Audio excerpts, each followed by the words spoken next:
Silver is whispering a number that sounds impossible, and that number is $1,000, not as a fantasy, not as a meme, but as a serious target now being discussed after one powerful confirmation about price floors that could change how this market behaves from this point forward. A single statement has forced traders, investors, and even skeptics to pause and look again at silver with fresh eyes. Because when a price floor is acknowledged around critical metals, it quietly redraws the map of risk, reward, and potential upside. And silver sits right at the center of that map.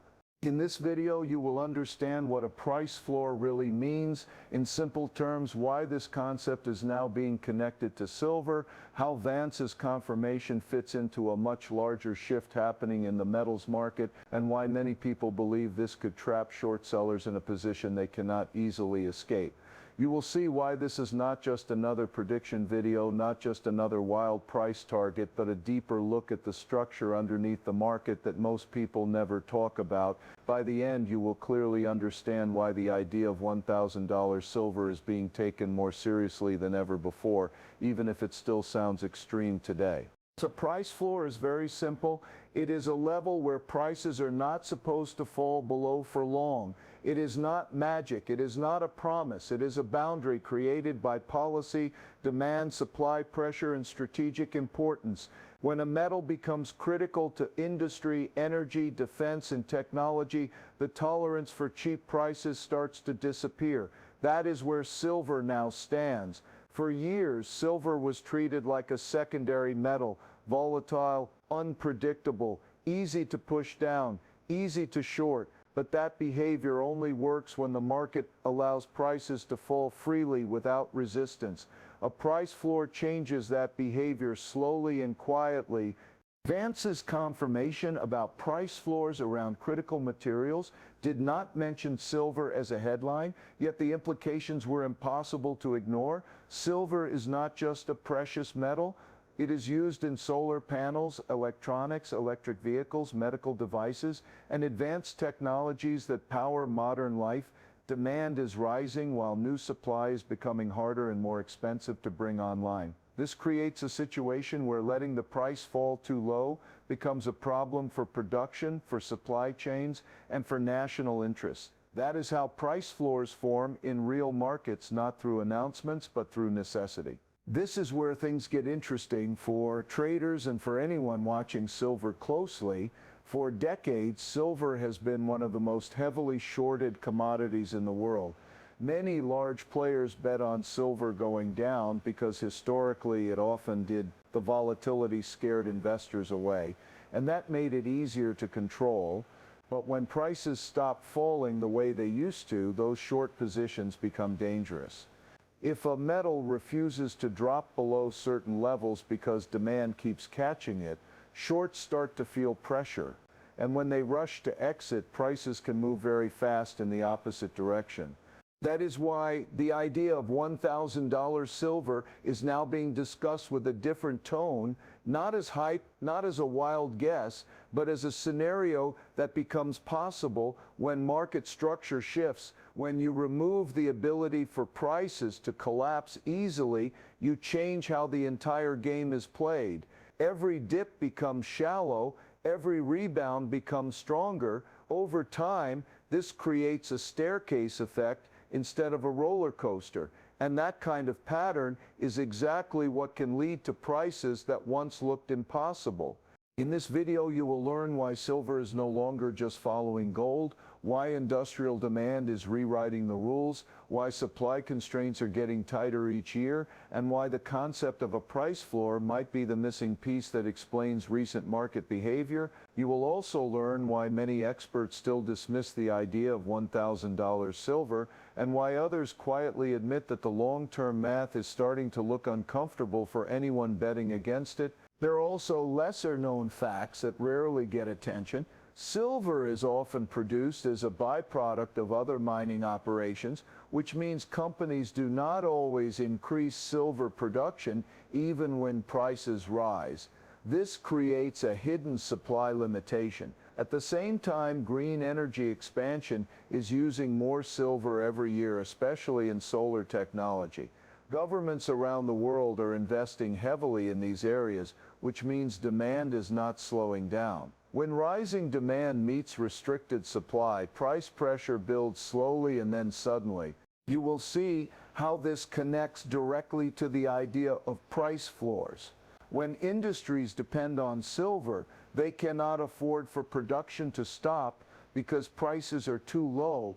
That creates natural support under the market. This support is not visible on charts, but it is very real in the background, and that invisible support may be what is changing silver's future path. By the end of this video, you will have a clear understanding of why the silver market today is very different from what it was 10 years ago, why Vance's confirmation about price floors has sparked new discussions among analysts and traders, and why the phrase $1,000 silver is no longer laughed at as quickly as before. You will understand the forces at play beneath the surface that most people never notice until prices have already moved. Stay with this video until the end, because each part builds on the last, and missing one piece will make the whole picture harder to see. This is not just about a price target. This is about understanding a shift that could redefine how silver behaves for years to come. Welcome to our channel, where we break down complex market ideas into clear and simple explanations. If you want to stay ahead of major financial shifts like this, make sure to subscribe and join us for more deep insights like this one. The price floor is easier to understand than it sounds. It is simply a level where the market stops allowing prices to fall freely. It is not always written as a rule, and it is not always announced publicly.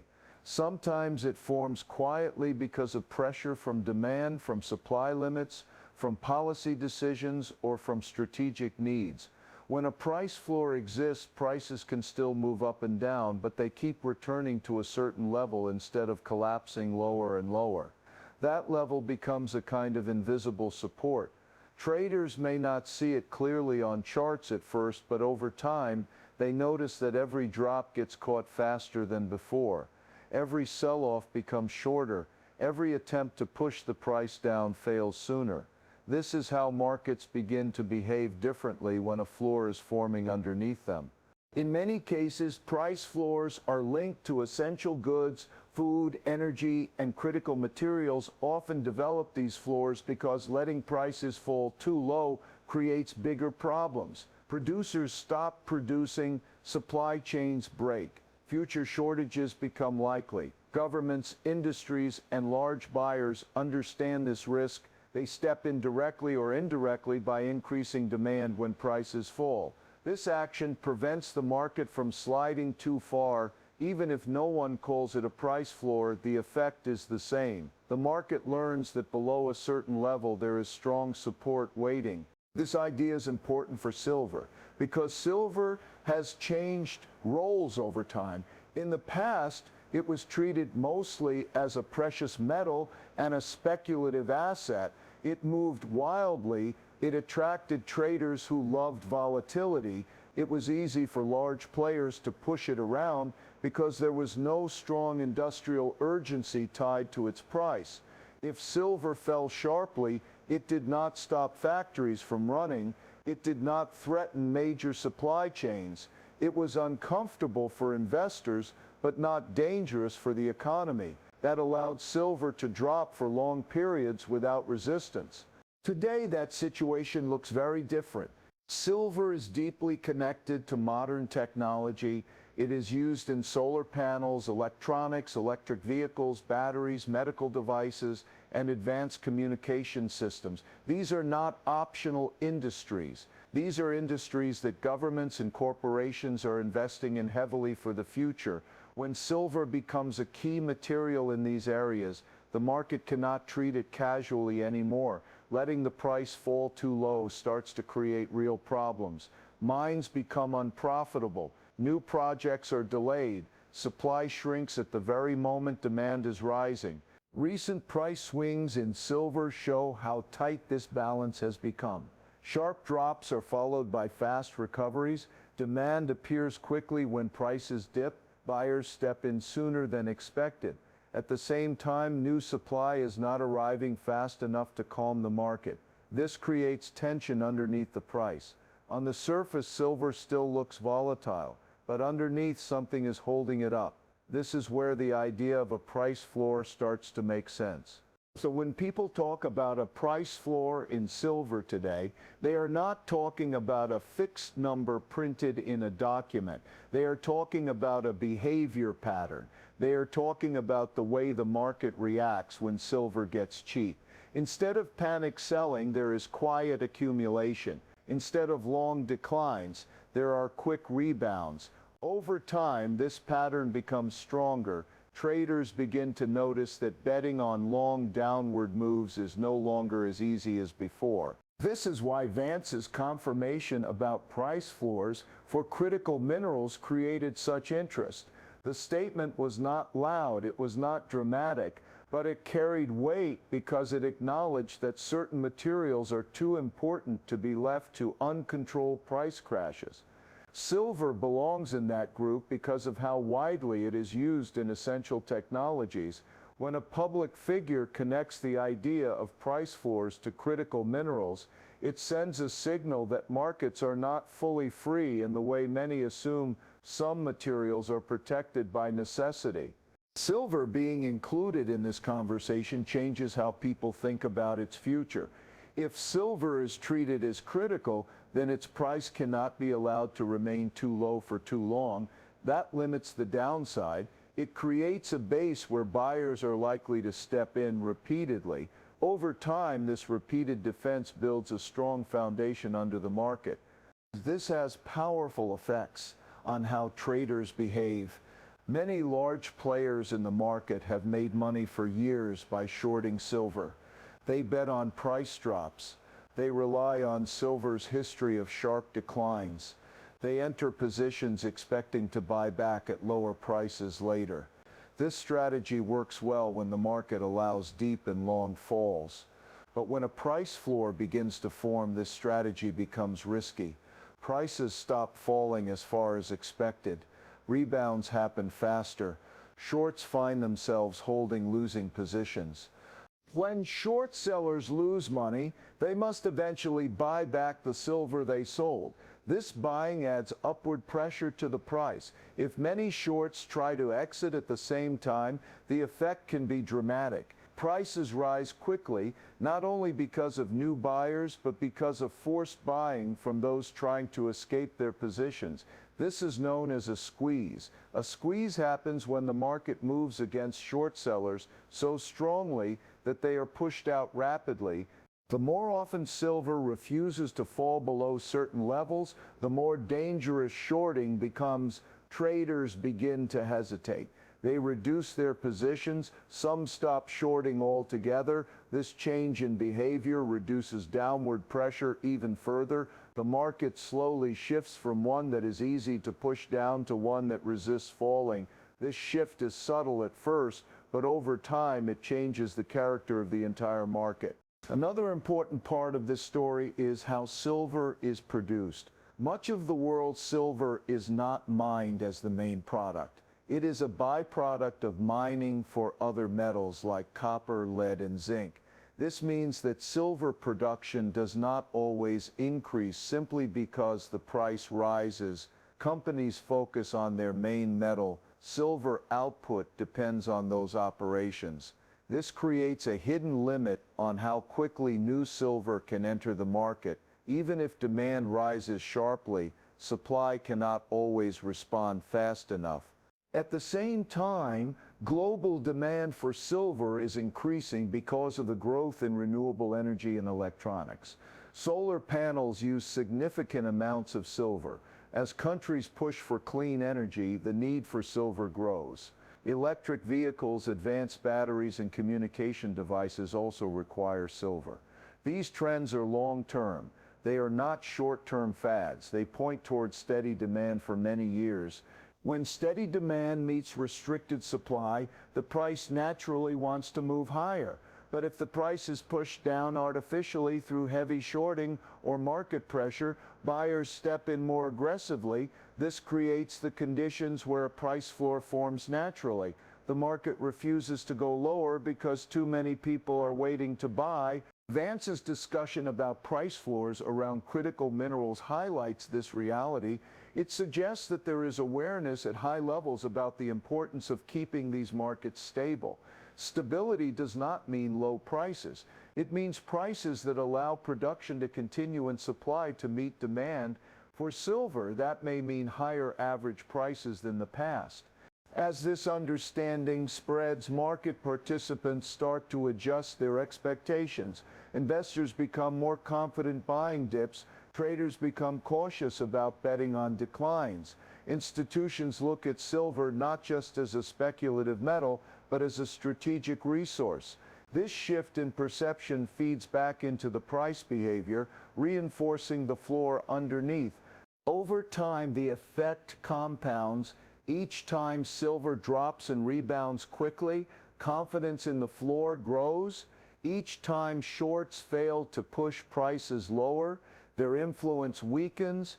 Each time demand absorbs supply at lower levels, the base becomes stronger. The market slowly transitions into a new phase where deep collapses become rare. This does not happen overnight. It happens through repeated patterns that slowly change how people interact with the market. What looks like normal volatility on the surface hides a deeper transformation underneath. Silver may still move sharply day to day, but the long downward slides of the past become harder to achieve. In this environment, even small pieces of information like Vance confirming the concept of price floors for critical minerals can have a large psychological impact. They validate what the market is already starting to show. They give traders and investors a framework to understand why silver is behaving differently. As more people recognize this pattern, their behavior strengthens it further. Buyers step in earlier. Sellers hesitate. Shorts become cautious. The market begins to respect the floor more and more. This self-reinforcing cycle is how price floors evolve from theory into reality. And while silver continues to move within its usual range, the foundation underneath grows stronger with each cycle. The visible price may not show it clearly yet, but the structure is changing. The market mechanics are adjusting to a new reality where silver is no longer allowed to be cheap for long, where critical demand meets limited supply, and where the presence of a price floor slowly reshapes how every participant acts. The idea of $1,000 silver sounds extreme at first, but it keeps appearing in conversations among a small group of analysts, commentators, and long-term metal watchers who believe the market is going through a structural shift that most people have not fully noticed yet. These voices are not part of mainstream financial institutions. They do not appear often in traditional forecasts. Instead, they focus on patterns that develop slowly over time, especially when supply, demand, and market mechanics begin to change in ways that are not obvious on daily price charts. Their argument is not built on excitement alone. It is built on the belief that silver has been undervalued for many years and that the forces now building under the surface could eventually push the price to levels that look impossible today. These commentators often point to the long history of silver being heavily shorted, the growing industrial demand, and the limited ability of mines to increase production quickly. They believe that when a market stays suppressed for too long while demand keeps rising, the eventual adjustment can be very large. In their view, silver has been held in a narrow range for decades, while its importance to modern technology has increased dramatically. This creates tension that builds slowly and releases suddenly when the market structure changes. For them, the number 1,000 is not a prediction for next year or the year after. It is a long-term outcome of pressure that has been building for a very long time. They also argue that most people look at silver through the lens of the past instead of the future. In the past, silver followed gold. It moved mostly because of investor sentiment. It was seen as a cheaper version of gold, more volatile and easier to trade. Today, they say silver should be viewed as a strategic industrial metal with precious metal characteristics. This combination is rare. It means silver is pulled by two powerful forces at the same time. One force comes from investors looking for a store of value. The other comes from industries that physically need the metal to function. When both forces increase together, the price pressure can become very strong. At the same time, these views remain outside mainstream financial thinking. Most large banks, institutions, and research firms do not forecast silver anywhere near $1,000. Their models rely on historical price behavior, expected supply growth, and normal demand patterns. According to these forecasts, silver is expected to trade within more familiar ranges over the next few years. Prices may rise gradually, volatility may continue, but nothing in their data suggests a move anywhere close to 4 digits. For them, such a number looks disconnected from current fundamentals. This creates a sharp contrast between speculative long-term views and grounded institutional forecasts. One side sees hidden pressure building under the surface. The other side sees a market that still behaves within historical norms. One side focuses on structural change. The other focuses on measurable data from recent years. Both sides use logic, but they look at different time frames and different signals. This difference is important for viewers to understand because it shows how markets can be interpreted in very different ways depending on perspective. Those who talk about $1,000 silver are not claiming it will happen soon. They are saying that if the current trends continue for many years, the outcome could be dramatic. Those who reject this idea are saying that present data does not justify such expectations. They are looking at what can be measured today, not what might unfold over decades.